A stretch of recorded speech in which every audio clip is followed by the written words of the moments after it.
What's up, everybody? Welcome back to the channel. Josh Helm here, and we're building another hybrid steel frame Barndominium. It's our shell only project in TERRELL, Texas, and we wanted to introduce this project to you guys. It is going to be a shell only, so we're going to be taking it up to a certain point on this build. For an overall layout, we've got about 88 feet long. The peak comes on up with the gable. It takes it close to 30 foot, a little bit less than that, I think, at the peak. And then we've got about 57 foot or so spread, including porches on the sides. So ultimately, it's a 3,100 square foot living quarters with 2-story living, and 1,900 on the first floor, 1,100 on the top. About 1,000 square foot of porch space and 1,500 square foot of shop space. We do have elevation here on this build, so you can see we're using some of that vertical building up, and we'll be talking about some of the wood framing details here, as well as our hybrid steel frame Barndominium details. Hope you guys enjoy this video. Let's get it going.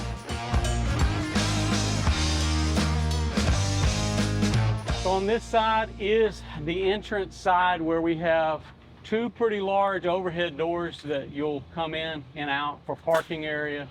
And here, all of this area is going to be open. Now, you could easily have added additional space up above this as well, because you've got the buildable space for the upstairs roof area. You can see how we've got our steel running here. Most of this is all horizontal, typical to steel frame building methods that you normally see. We do have windows that's going to go in here. Now, we're not 100% finished with what we're going to do here on the windows, because we're going to do some additional prep work in these areas with zip around these as well, to ensure that they'll be less likely to have problems with flashing details around the windows. This is a real key component for us, something we really try to focus in on. So we'll be working to add some additional zip around the windows, which is some added features and steps that we've started adding to our repertoire along the way. So this is a huge shop, 1,500 square foot shop, gives you a lot of space, but because of the design here and the way that it is sort of shaped, you can see you got a tremendous amount of wall space for setting up workbench if you wanted to here on this side, and you'll have quite a bit of wall space coming on this side too. Now, this is where our exterior living portion will stop over here. So we've got the 2x6 studded walls that are going up, and you can see there is a step down here. So we have an 1.5 inch drop in the shop area. It's lower than the living. That way, you know, if you had water or something in this spot, it would not come into the house. So it's an added protection. I'll try to kind of give you a little bit of a layout. Our 2-story living is all going to be pretty much where you see this line right here. They've got all this chalked off. This is all going to be 2-story going up this way. Our stairs will come up over on this side behind, I believe, the kitchen, which this is going to be the island here we'll have. But I think this is actually going to be a door that goes out, a double door, because you got another pond back over here, quite a few ponds. So the stairs are going to come up right here, and we'll be going up to the 2nd story. Now, right now, they've got all this chalked off here on the bottom, and you can see the layouts for the rooms. And we're starting over here on this side. Got a little toilet area, that's a door opening, and they're building all this on the ground. They're gonna stand this up here in just a second till they finish framing that. And then same thing here. This is how they do it. You got your bottom treated plate right here. This, they've marked off all of where the wall studs are going to go. Then they'll come on this side, start laying them out and building these walls, and then they'll stand them up, and then they'll be able to add their open web trusses, which we do have here on site already. On top of that, building their floor system for upstairs. It's a process just laying which wall they wanted to start with. These guys do a great job, and looking forward to seeing some of this finished framing in place. So we'll come back and we'll do another episode where we show you guys a complete walkthrough on the wood framing on this build, as well as showing the finished steel framing. We'll have the roof on and some of the other things, but right now it's just open to the sky. You can see we've got our steel framing up here up above. This is where we have an advantage, because we can span across there and have a maximum use of space overhead. You know, that's really one of the true advantages of building a barndominium. You don't have to have the large web trusses up there if you want to create high ceilings. So looking at the plans, what we're going to have is we're actually going to have a vaulted loft that sits over this kitchen spot, which will be kind of nice because you won't have to feel like you got to take cabinets even super high. So you'll have a break here where your kitchen sits underneath, and then you got a vaulted loft up above, which looks out over this whole living room here, and then you'll have your private bedrooms and stuff on that side. It's always exciting to see another barndominium come off the ground. Here we have 2x6 studded walls. You guys kind of probably familiar with how we do it now, but these are 5.5-inch stud spacing. We'll have our zip system that goes on the outside that goes continuously all the way around all of the living areas. That creates an air barrier for us. Then we've got a platform here for a very large fireplace. Potentially it's going to go 30 foot in the air. This is made for stone. It'll take stone going all the way up on the outside, I believe, unless some changes were made that I didn't know about. So this is on our living side. We've got all of the wood framing where you can see they're filling in this gable area. Now, a lot of times we feel the need, we'll be adding additional steel in this space, but here the second story is actually going to be coming all the way over here to the center portion of this gable, and we're going to be building up all the way, which means I'll have some interstitial floor space where we'll be using some open web joists that will be adding support as they build halfway across this overall large room.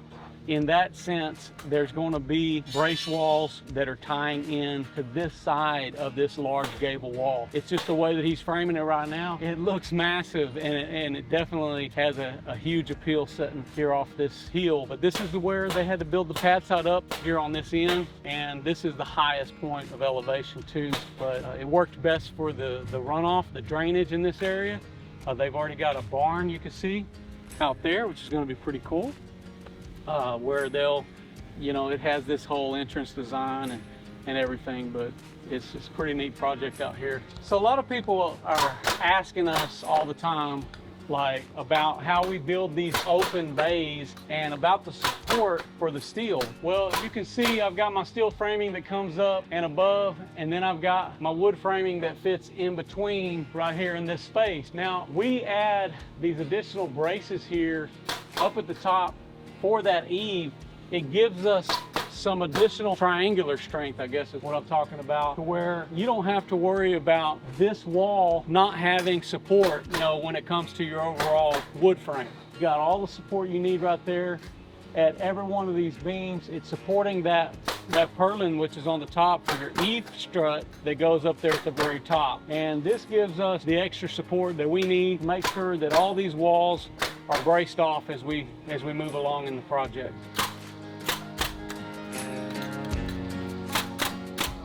These guys are building this wall right now, and here in just a short amount of time, it's going to be ready to stand up. And you'll see a big divider that goes between this room and that room.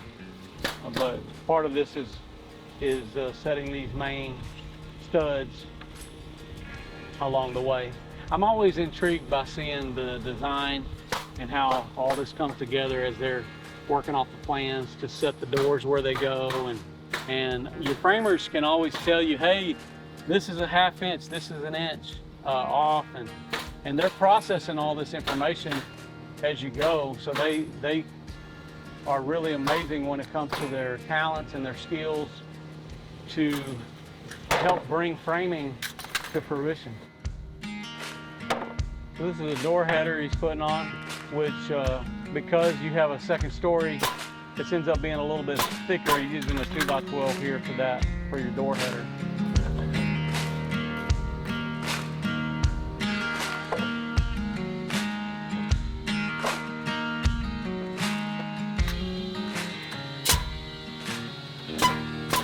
Okay, while Drew was over there getting some footage, Junior has got this toilet room already framed out and stood up, which we missed getting it on video, but you can see this is just how fast things start happening.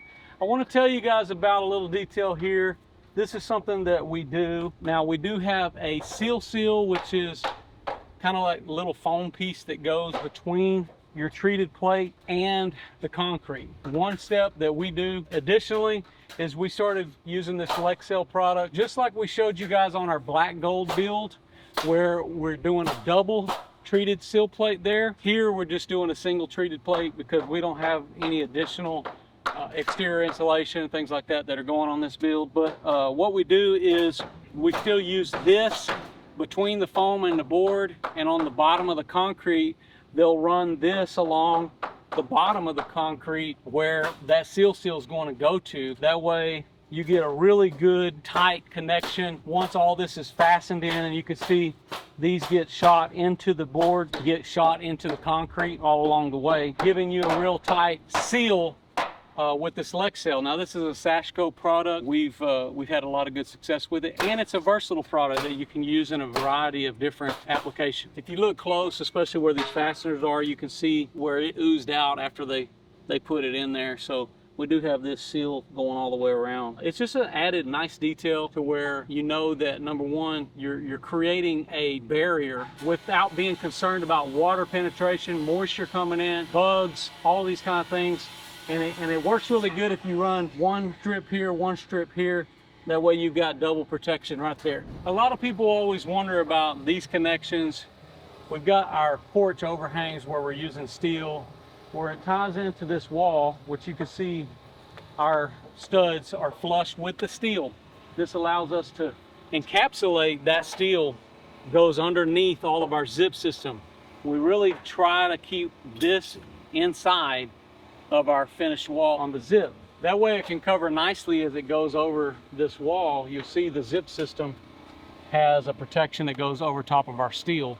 Now, what I wanted to show you is these are things that we've adapted to over time, where, you know, instead of making extra trips for our steel guys, we like for them to be able to build these porches while they're here. Now, when we first started out, we would wait, just have them come back and put the receiver channel over top of our finished walls once this framing got done. But we determined that we didn't really like to cut up the framing that many times. So it works out better if you can devise a plan for our steel guys to do what they need to do while they're here, and then our wood framers to do what they do while they're here.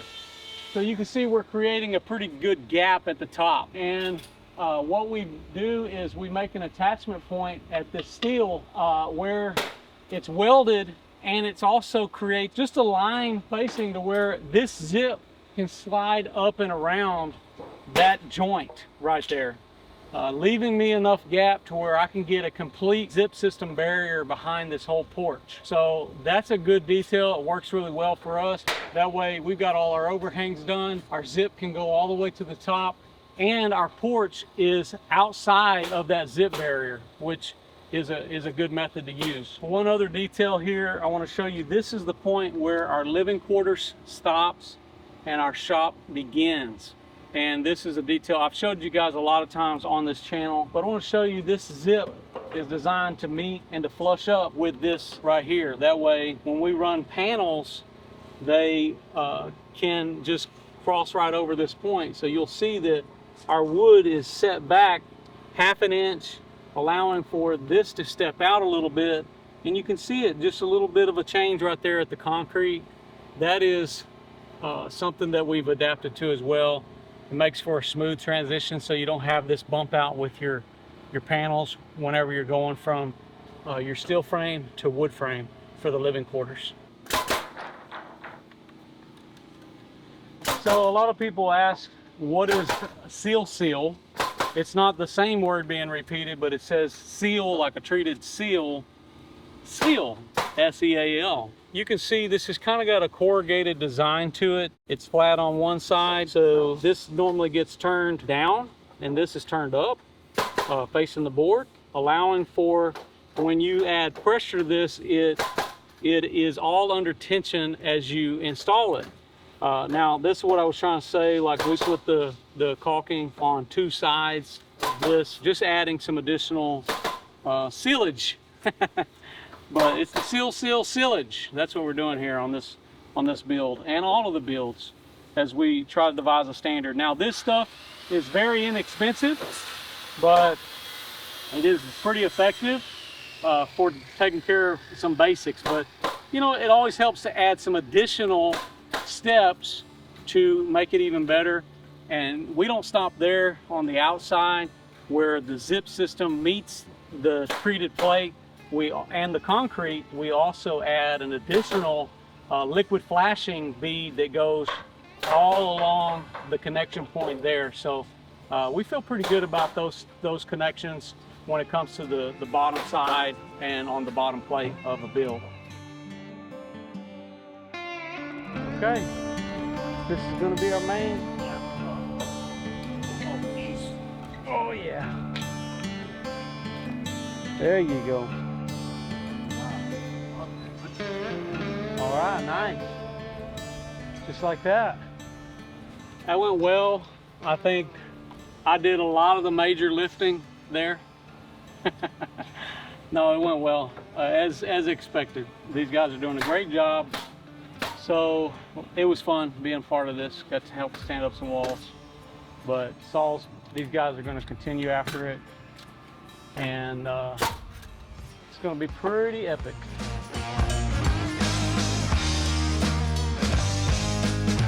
Just a single treated plate, but we are using this. There you go. That way it can cover nicely as it goes over. I got the dropsies today. And a lot of people always wonder how we have such hard-working crews. It's because we try to keep air circulation going on them at all times. You know, this is really important. All stays cool.